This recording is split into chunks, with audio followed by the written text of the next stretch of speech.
Here we go, episode 13 of the Hibs Ramble. You might be thinking, whose voice is that? It's me, it's Craig. I'm back after what feels like absolutely ages. I'm joined, as always, by Liam. Hello. And also our new addition. He done well on trial while I was away. He stepped up in my absence. First time I've met him as well, so welcome, Shaun. It's good to have you on board, mate. Thank you very much, mate. I'm not going to critique your performance while I was away. I think because it's flawless. I know it's fine. To do that in the public domain is unfair on you and the team. So we'll keep those discussions behind closed doors. But anyway, as maybe a bit of a jinx me being back, because in my absence, Hibs have been fucking flying recently, culminating again with a 2-0 victory up in Dingwall. Liam, you were there. Unfortunately, I couldn't get somebody to watch the Dug. So that's on the list of absolutely horrific excuses not to go to a game. But how was your, first of all, Liam, how was your journey up? It was actually all right, to be honest. How did you fill the time, Liam? Come on, let us know. I filled the time by getting bevied. It was not so bad. I thought it was going to take a lot longer than it did because we were in a big bus. But it only took us about 3 hours, which was good, nice and quick. And then we were into the boozer and had a few pints down us. Had enough time for a wee sing-song at the Mallard before we headed on to the game, which was a nice change of pace. Was there many strong opinions shared on the coach on the way up? No, there wasn't many strong opinions apart from the strong opinion of Charlie Banks. From strong opinion, sitting in the seat directly behind the toilet, so he got a waft of shite every time the door opened. We'll not make any direct correlations between wafts of shite and strong opinions, will we? Only kidding, it's all love. Dangerous territory. Very dangerous territory. We're not about that here at the Ramble. We're all peace and love. So I couldn't go. Shaun, I know you couldn't go as well. Managed to catch the last half an hour of it on a lovely old stream, and I've obviously caught the highlights and stuff as well. So couldn't quite go off what Liam was saying, because you know how inaccurate that might sometimes be. So was a reliable source. I managed to get the second half fully on a completely legal and legitimate way of watching 3 p.m. football. Because if it was illegal, you would have reported it. Exactly. But there's this weird thing on my computer that makes it look like I'm actually in Spain. So technically, it's I'm not breaking any laws. Just anyway, on full blast, so it just feels like you're in Spain. Yep, exactly. No, well, not so much anymore. The heating is not going on in this house. I can tell you that for a fact. You're choosing to eat, not to heat. Aye. Exactly. So the team news was announced. Liam, right call, going with the same 11 that started against Aberdeen? I think so. Me and Shaun spoke about that in the preview to Ross County. I was quite chuffed actually. I got my team news from the boy. I can't remember his name. I think it's Gavin, the Hibs media boy. He was doing a little bit of filming all the Hibs fans at the Mallard, and I just sort of screamed at him, "Is McCurdy playing?" And he went, "No, he's on the bench, mate," or something like that. And I was thinking, oh, well, it must be the same team then. So I checked, same team. I thought it was the right call. I felt that Kukarevich was probably the right decision to go up through the middle as well, against a team of absolute hammer throwers, anti-footballers, whatever you want to call them. I feel like it was the right call, and it obviously paid off. It did. I mean, the first half, I suppose, wasn't really anything to shout home about. In terms of, for me, individuals, I'm finding it hard, even though we're winning, I'm finding it hard to make a case for Ellie Ewan keeping his place at the minute. I know we've got a few questions about that for later on, but there's a thing, Pine Bovril, even amongst their absolutely horrific takes about crowds and all that over the weekend, they usually put out like individual stats every Monday, every Tuesday about players, and Ellie Ewan is one of the top players for getting shots on target, but he's not got a goal yet. How would you evaluate his first sort of dozen games at the club, Shaun? Do you think he's worthy of his place at the minute, or do you think with McCurdy breathing down his neck, he needs to step up a wee bit? I was hoping that he was going to grab himself a goal either last week or this week. I actually do really like him. I think I mentioned it quite a few times on previous pods that I feel like he brings, obviously he's nowhere near Martin Boyle's ability, but he brings similar attributes to what Boyle can bring. I just don't think he's been able to unlock the full potential of any of them yet. And I was hoping to see more from him definitely this weekend than last weekend, because he would have known himself that McCurdy will be breathing down his neck and try to push him for a start. So I think it'll be interesting to see how it unfolds in the next couple of weeks. I was disappointed with him this weekend. I wouldn't say he had a horrendous game, obviously, because we won 2-0, but I just don't feel like he contributed as much as he is able to. And I feel like that is what's going to let him down. I don't think it's going to be him having a poor game. I think it's going to be him maybe drifting in and out of games that's maybe going to cause Lee Johnson to drop him. And McCurdy's clearly is loved by everyone. There's going to be pressure for him to start playing. We've paid a fee for him. It was our big signing at the end of the summer, and obviously we signed Boyle, but at the end of the window, so there's going to be pressure for him to play. So it's going to be a case of whoever's not pulling their weight is going to be the one that's on the bench, and I think that could actually be Ellie Ewan sooner rather than later, unfortunately. Although he will be a tremendous option to have for the bench. No, I agree, and it was interesting listening to Mickey Weir in the second half, because so often when you listen to co-commentators during the game, they try to talk almost like anything that Cliff says, they'll back it up without really giving any sort of insight. Whereas Mickey Weir, there was a period where he spoke about Ellie Ewan, and it's interesting when you hear somebody like Mickey speak, given the strikers that he played with, had Keith Wright and Darren Jackson, to name two of them, and his thoughts are that Ewan's a striker playing out wide. In terms you certainly get that impression with his runs as well, and the fact that he's always wanting to come inside and get involved in the play. Very, you see that quite a lot with strikers that play on the wide left.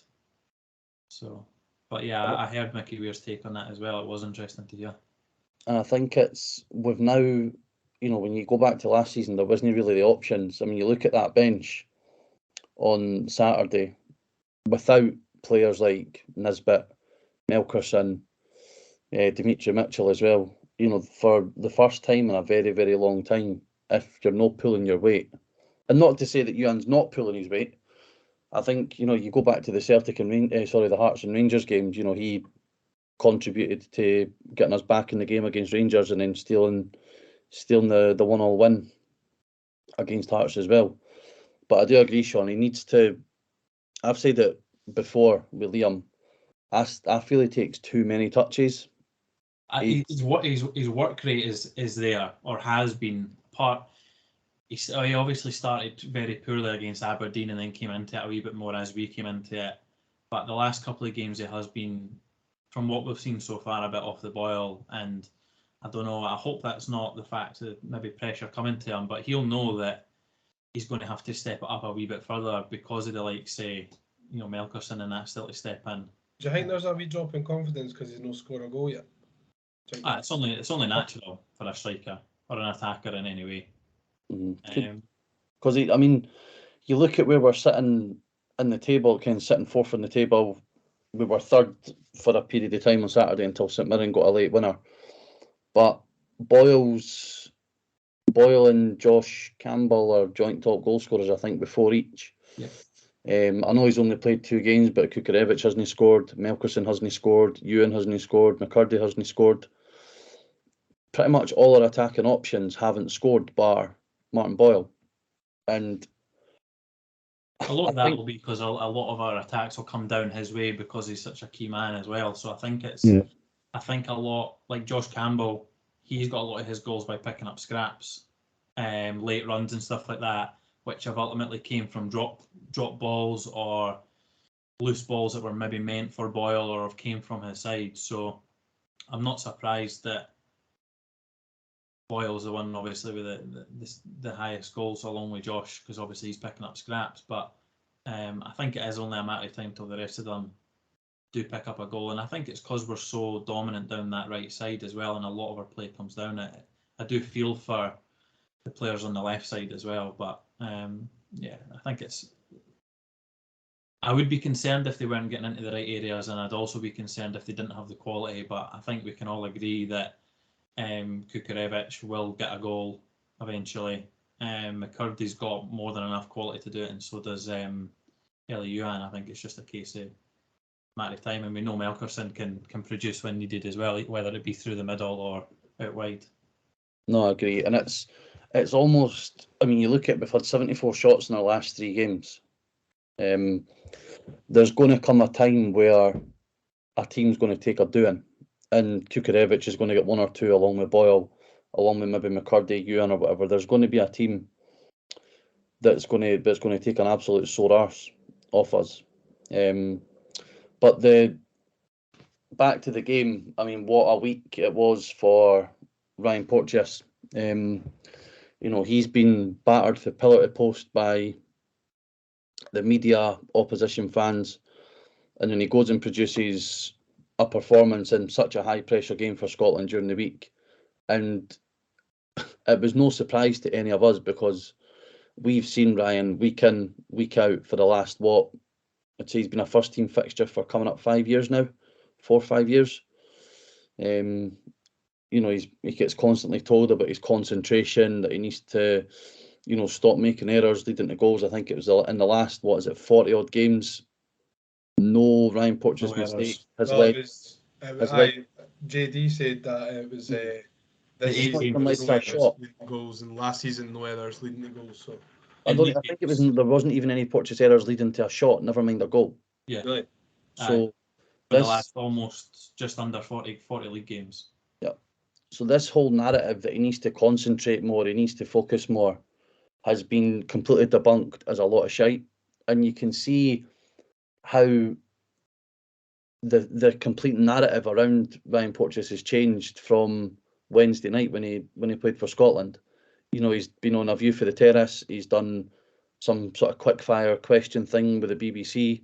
He's done interviews with all the press that have painted him in such a positive light. And it's a joke that it's taken that though. Yep. Because he's been such a good player for such a long time for Hibs. And granted, he's maybe got sent off a couple of times, but look how many times Alfredo Morelos, a striker, has got sent off for Rangers, which is 2 or 3 times more than Ryan Porteous has been sent off. He's been booked this. Has he been booked this season? I don't think he has. Ryan, aye. Has he?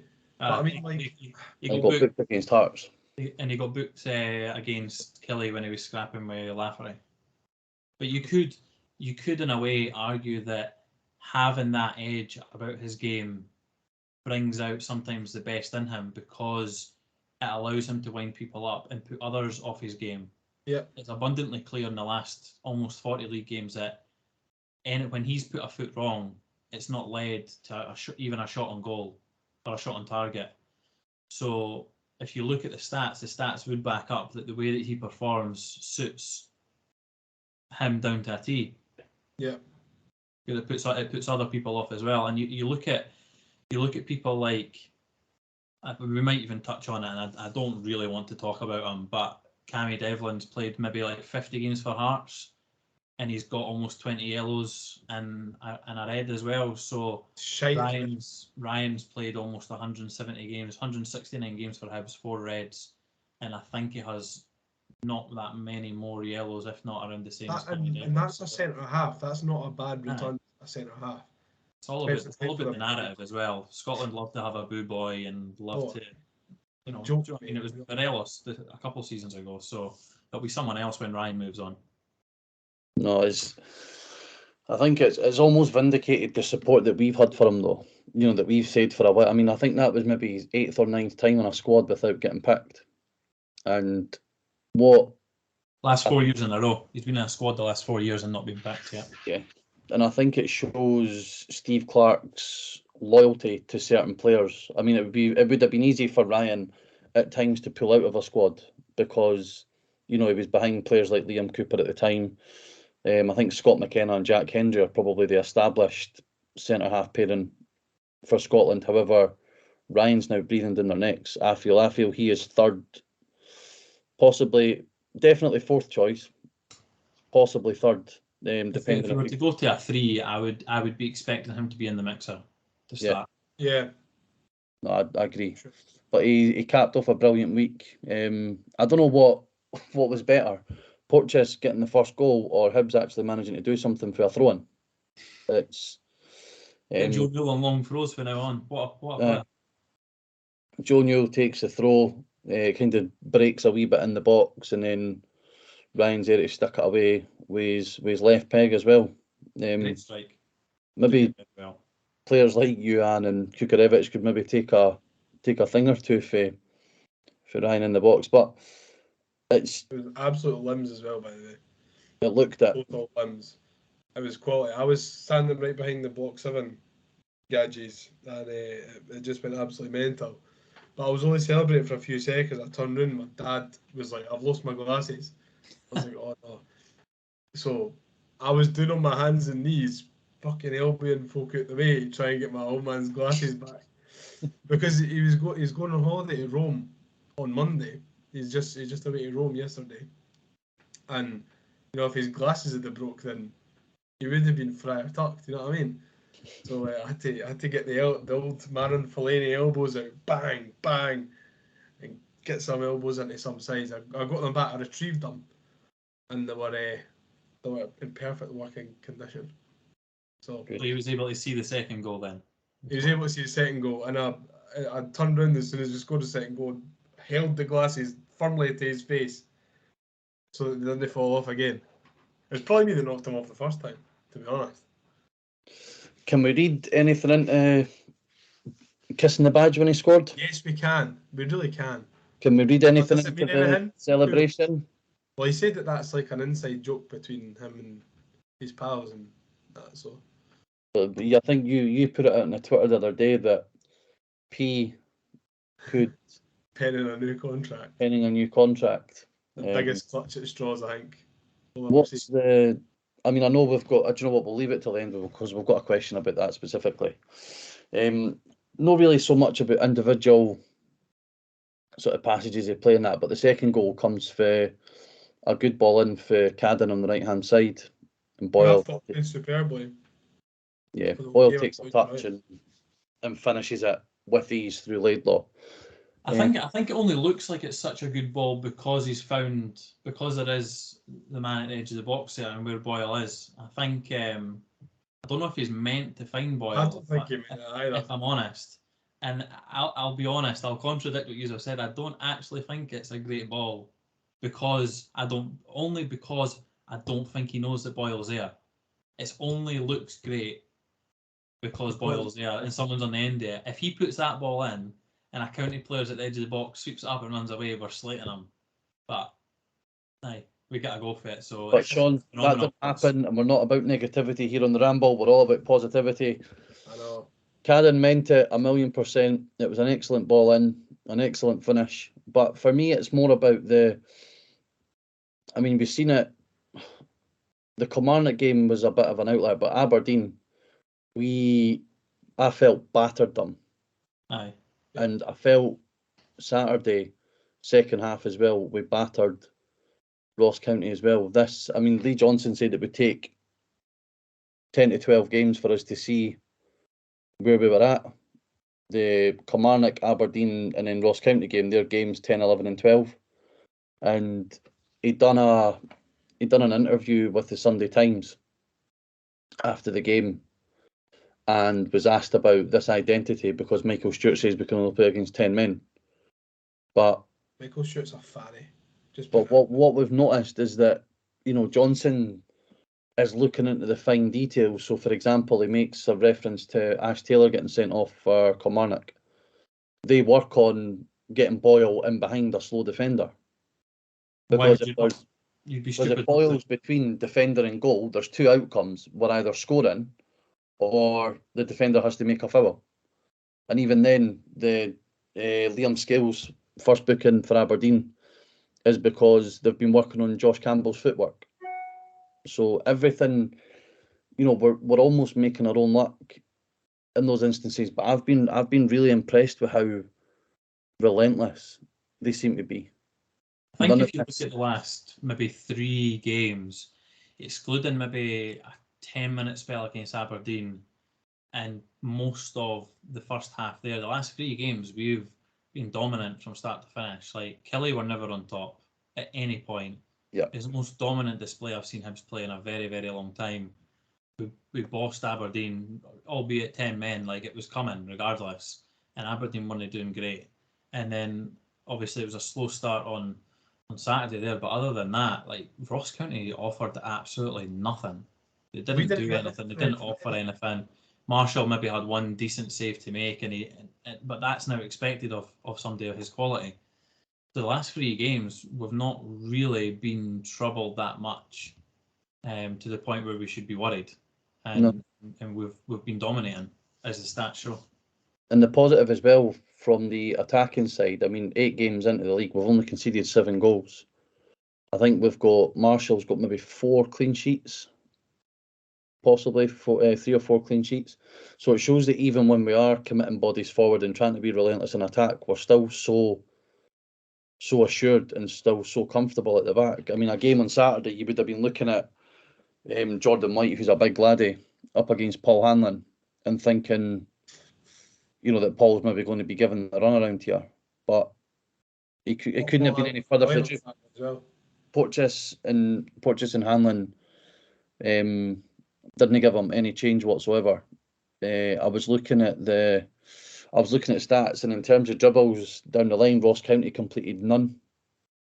So that shows you how comfortable Cadden and Chabraya are at the back. You've then got. I want to speak just briefly on Nohan Kenna, because he's been given a bit of stick by certain Hibs fans. Deservedly, as well, in my opinion. Because of his perceived lack of quality on the ball. He's not. It's not what he's there for, though. I like that you're saying perceived as well, because it does show that I feel like you had such a good game on Saturday, but I don't think a lot of people would have noticed how good the game was, and that's what you want from a player like that. You want to not notice how good they're playing. If you're not noticing how well they're playing, that's because they're allowing everyone else to play so well. That's exactly what you want from a player like that, and I don't understand why people don't. I think he's brilliant. It's very harsh to say, but if you don't understand the quality that somebody like that is bringing to the team and the freedom that he's bringing Joe Newell as well, then you just don't understand how football should be played in that formation, in that position. So Joe Newell is a different player this season than he was last season because of Nohan Kenna. That was going to be my point. That was going to be my point. It's the presence of Newell, regardless of what he's doing on or off the ball, just him being there is giving Newell and Campbell that license to go forward. I mean, I've been so critical of Joe Newell, to the point even after the first couple of games, I was like, just get him, just sell him, get rid of him. He's not good enough. He's been here under 4 managers now. Each manager he's played under has got the sack. He's contributed to us finishing 3rd and then us falling away.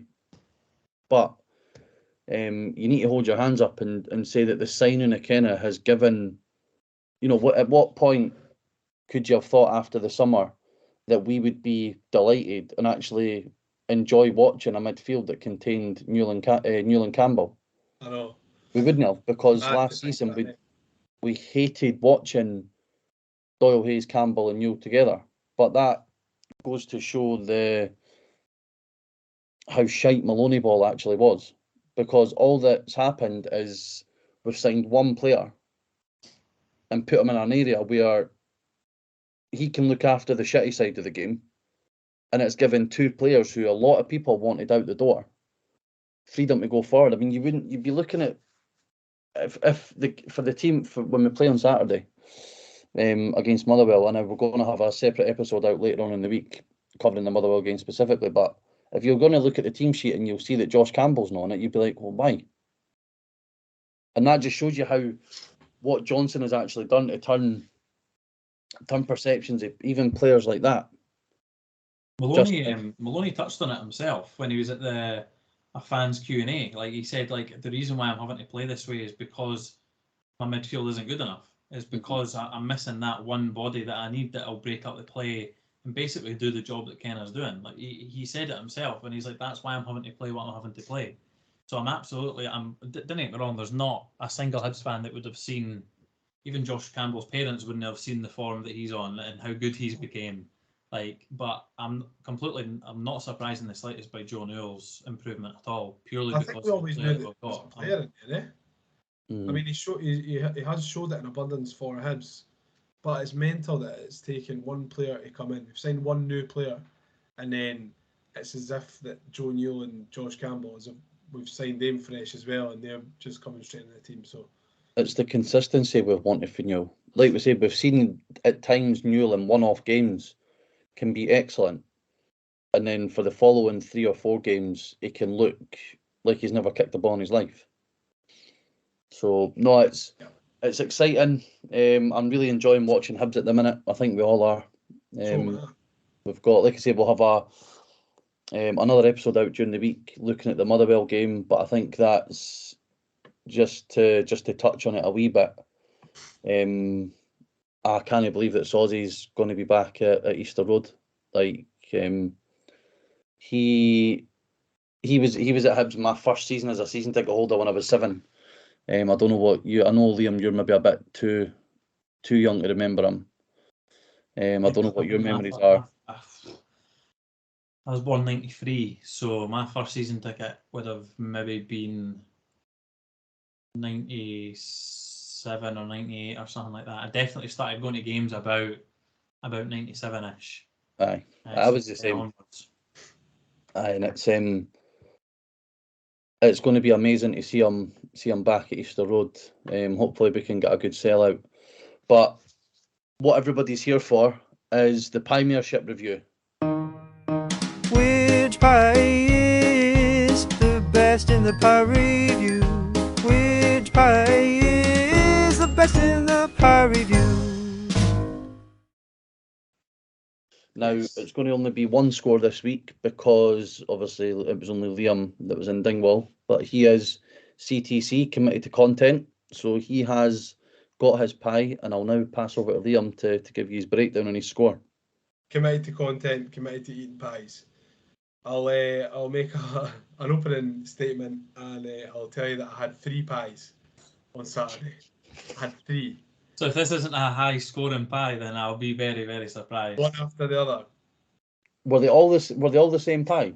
I had I told Paddy, who we go to the games with, he was going down to get pies and that, and he went, "Do you want one?" I went, "Aye, get me a steak pie." He came back up with a Scotch pie. So I had that, and it was good. It was good pie, and I was like, "Oh, that's Barry, that." And then I was like, "Well, it wasn't what I wanted though," so I went down and got myself a steak pie. And then after the game, they were still selling pies, so I was like, "I'll get another one." So I'll get right into the meat and drink it. Temperature. So hold on. So what pie are we reviewing here? Steak pie. Steak pie, right? Okay. Temperature. I'm assuming that was because that was the best at the 3. Well, we only had 2. Aye, but you're clearly going to be reviewing the best one that you had then, yeah? Absolutely. Temperature 4. So close. So close to perfect. Just a shade too hot. Fill in. 5. Whoa. The first 5 of the season. Hold on. It was gorgeous. It was tender. The gravy was like, ken that in between way between too thick and too thin. Just perfect consistency. And there was It was a really good ratio. It wasn't too much meat. It wasn't too much gravy. It was a perfect ratio between the two. Pastry's a 3. Pastry let it down slightly. It was Soggy bottom of game, was it? a bit, just a bit though. It was eatable. It didn't break apart or anything. It was eatable, edible. It didn't fall apart or anything. It was just a little bit soggy. If it was a bit crisper, then it would have been better. And price is a 3 because it was £3.50. Given Ross County. Wait, what did I say for pastry? 3. 3. Given Ross County a total of 15 out of 20, the highest score of the season so far. Bravo, Ross County. If you're listening, the guy who makes it, or the woman who makes the Ross County pies, superb. Excellent. It's nice to see the first five of the season. Oh, I mean, you're happy to see it. I was delighted to see it. I think I've put it off enough this season. I think I'll be releasing my Easter Road pie review next week. Right, Shaun, you need to join in as well. I've had 3 or 4, and I've tried to. I've again new catering and all that, and I've tried to. There's been a couple of good pies, a couple of shite pies, but this is going to be the deciding pie review from Easter Road. Shaun, we'll need to get yours as well then for Saturday. Yep. Or are you going to be like Michael? What are the pie options at Easter Road? Are you going to be like Michael and refuse to eat a pie? No. I love myself a wee pie, especially on an away game. The best. It's a steak pie that we're reviewing though. Excluding a Kelly pie, the best away day pie that I've had was actually this season. It was Bonnyrigg away. Oh, I've not been to Bonnyrigg. Kebab. I heard that they did doner kebab pies, and that's a bit of me. Although I'm off doner meat now, Craig, as I told you. Unbelievable. Big shout out to Bonnyrigg Rose. Loved that. Aye, the rosy posy pies are decent. Anyway, we'll move on to questions to sort of wrap up the review of the Ross County game. One bit I haven't touched on because I wanted to leave it until the end, because it's the first question we've got, is how good was it to see Kyle McGuinness back on the pitch again? I didn't even realise he was on the pitch until for what the laddie's been through in the last almost 12 months. Hibs fans have been so frustrated at not having him on the pitch, so you can only imagine what it feels like for Kyle. So it was amazing to see him back out there. And the first question comes from, and I'm sorry if I butcher your surname, but it's got too many C's in it for me. Harry, we'll go McCondockey. Does that sound about right? That'll do for me. Aye. When fully fit, does McGuinness get in the team? Yes. I think it's only fair based on how good he was pre-injury. If he gets anywhere near to that level again, you couldn't not. It would just be a case of how are you fitting him in. If Campbell's still playing well, you've then got a similar player in Ewan Henderson as well, and then you don't want to break up Kenna and Newell. So yes would be my answer to that, but my concern would be I don't want it to come at the detriment of form or shape. Because you saw what happened when we pushed Campbell and Henderson out wide. I don't want that to happen again. Don't want it to come at the detriment of form or shape. Listen, right, this is the level of grammar and vocabulary you get from the Ramble. You will not get this. Peeps. Anyway, and that is without any added caveats as well, let me add. No caveats this episode at all. We love a caveat at the Hibs Ramble. So, Harry, hope that answers your question. And if you want to DM us to how to actually pronounce your surname, that would be greatly appreciated. And we'll tell everyone. We'll tweet how to pronounce it. Yeah, we both started like Hibs done away Kukarevich. Yep. Next one is from Kevin Wilson. Given his performances and media coverage around him, it's very unlikely Porteous is staying. Should we look to get a fee for him in January or let him go for free in the summer? Great question. It depends. How much is he worth to us? Is he worth 500, 600 grand in January, or is he worth having us the whole season? Come on, young man. No, but I mean, I'm talking about people can get him for free, so they're not really paying through the nose. So it depends, how much Hibs value him. Do they value the money more, or do they value Ryan Porteous more? I would be happier seeing him go for nothing at the end of the season than sell him in January and try and get a replacement in. Because we're already thin enough at centre half. So I completely agree. Craig, I'm sure you'll have similar views. I wouldn't want losing Ryan Porteous to harm our European title challenge.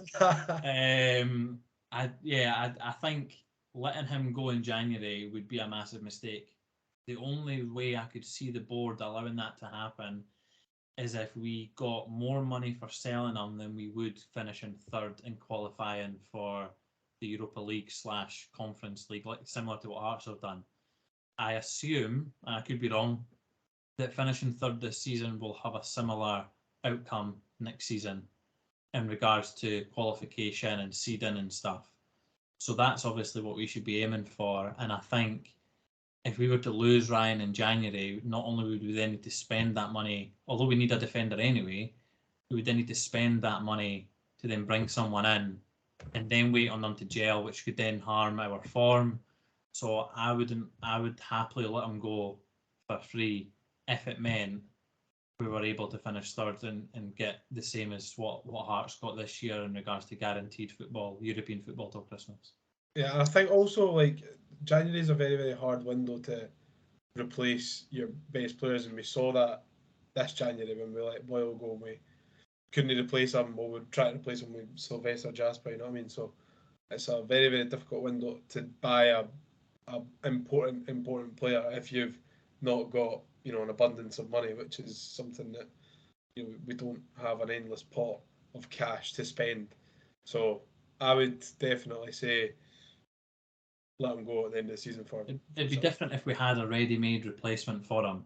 So say it was like, I don't know, say it was Josh Campbell that was running out of contract and he was our best player. Like, you could maybe understand selling him in the January because we've got so many number 10s that could come in and that have been here for long enough to then slot in and understand the formation and everything. But we just don't have that at centre half. We're short as it is. Yeah. No, I agree. And I think the money that you get from finishing third with the riches on offer in Europe as well, versus, I mean, Ryan's what, 23 next year? So he's actually, if he was to go down south on a Bosman, I don't think Hibs would be eligible for actually that much compensation. And nobody's going, I don't think anybody's going to be absolutely desperate to buy him in January. That they can't wait 4 or 5 not a centre half. Nah, not a centre half. So, I mean, you never know. If we finish third, he could, you know, represent Hibs in Europe. Again. You know, in group stage European football. I mean, he's shown.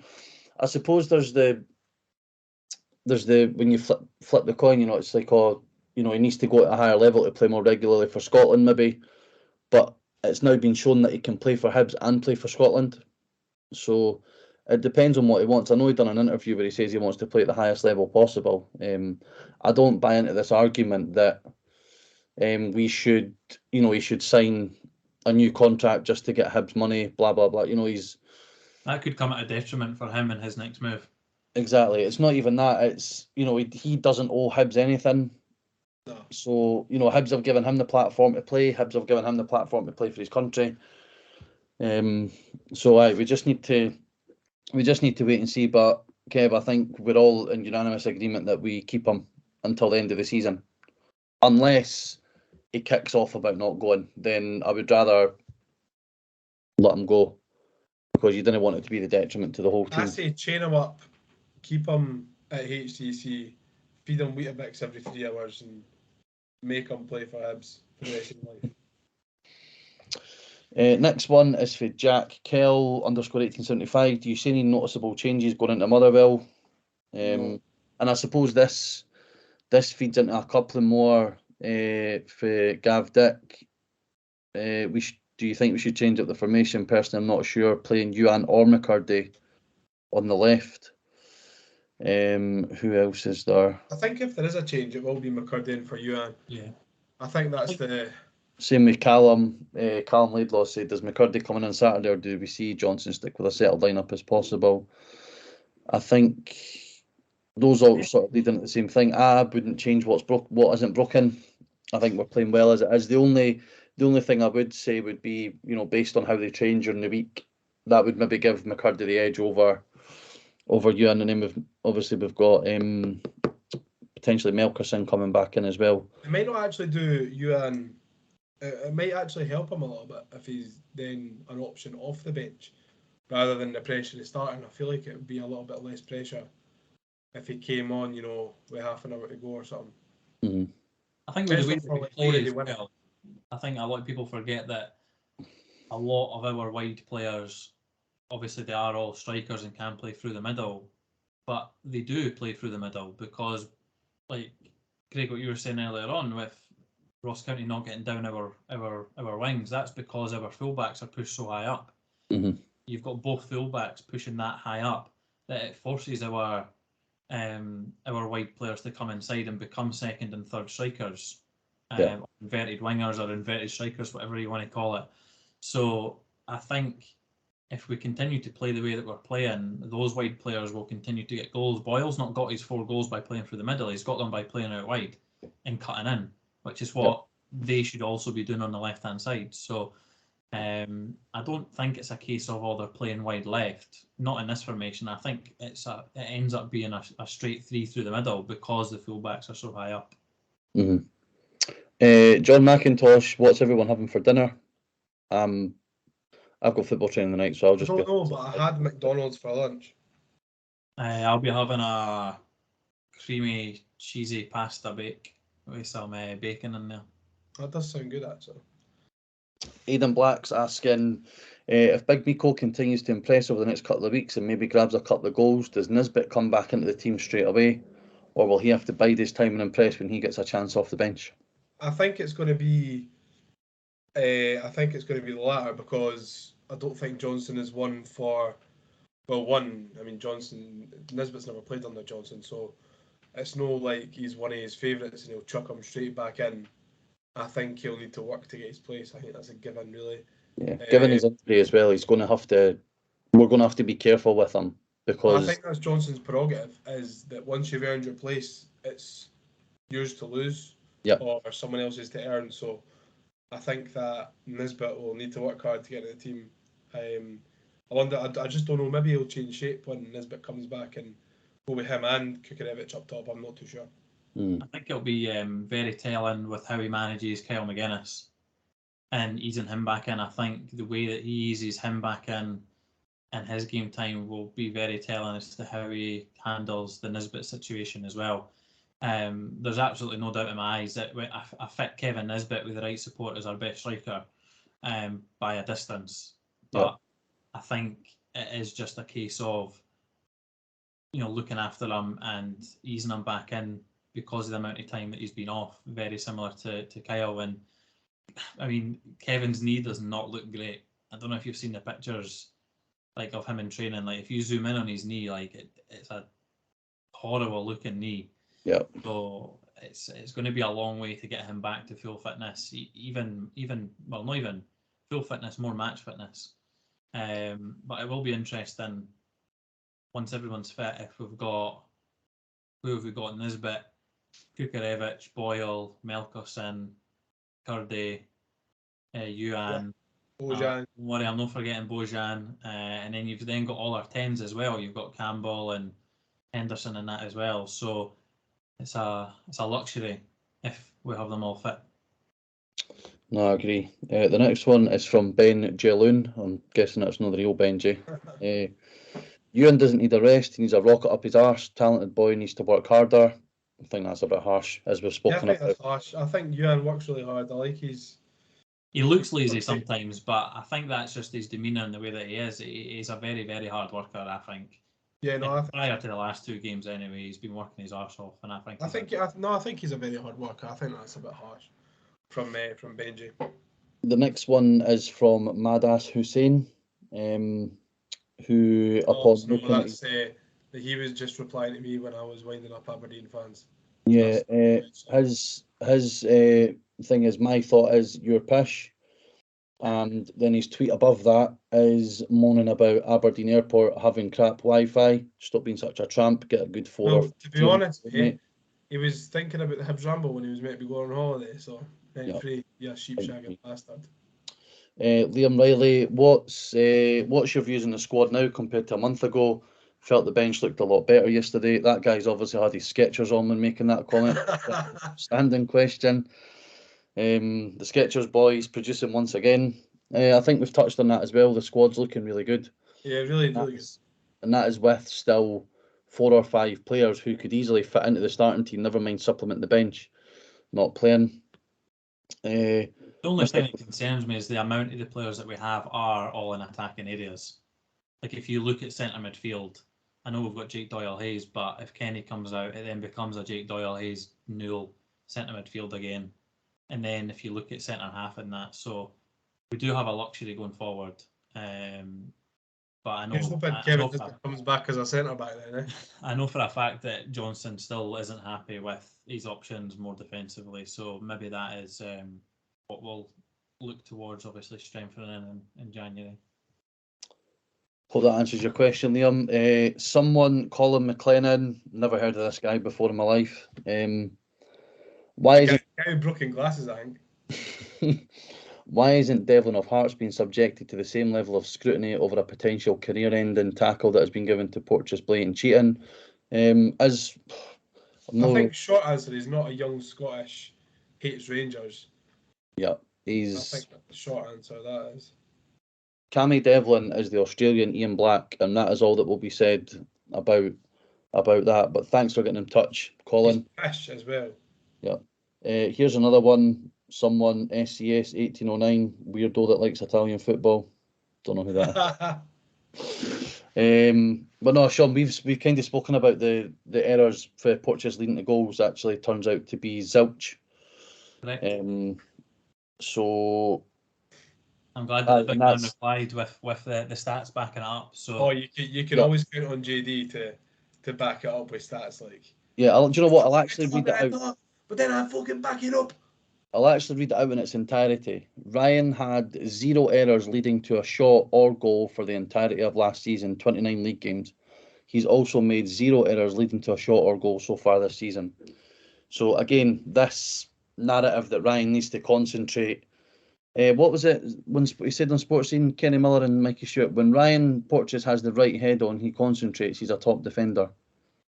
Regardless of how shite we were going forward last season and in the season we actually finished third, we had the 3rd or 4th best defence in the league.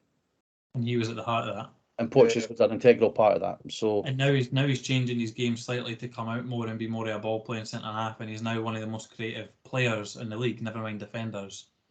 Yeah. As well as still doing his responsibility defensively. So you saw it on Saturday 3 or 4 times. He stepped out. You saw it for Scotland. He stepped out. Like the boy just doesn't care. He's got bags of ability and bags of confidence. He'll step out, and his timing is immaculate as well. He's brilliant. Yeah. No, I agree. Callum's asked another question. Thinking back to your rating of the transfer window a month ago, how do you feel about that now? I'm not going to lie, Callum. I'm not going to lie, I can't remember what my rating of the transfer window was. I think it was average to good. I would say that mine was decent. Now that players have settled in, players like Kukarevich and that are getting a game, McCurdy's got a bit of character about him, I'd say we're looking pretty good. But again, I don't remember what my rating was at the transfer window, so I do apologise for that shoddy sort of answer. I think my rating holds up, to be honest. I tell you what, I was excluding Boyle, I was not happy with the transfer window at all. So I would now be a lot happier. And that is what we're all about, Shaun. We're about being fickle as hell. We're about face turns. Yeah. Not heel turns. Haley's asked, with our final team starting to fall into place, is there anyone you'd send out on loan to get competitive minutes? I think. Good question. Bojang. Can he send a loan out on loan? Bojang will not score a goal for Hibernian during his spell. He will not score a goal at all. I don't like that from you, Shaun. You bully him. It's not nice. And finally, for Billy, King of the North, father of the twins, can Liam give us a rendition of the new McCurdy song?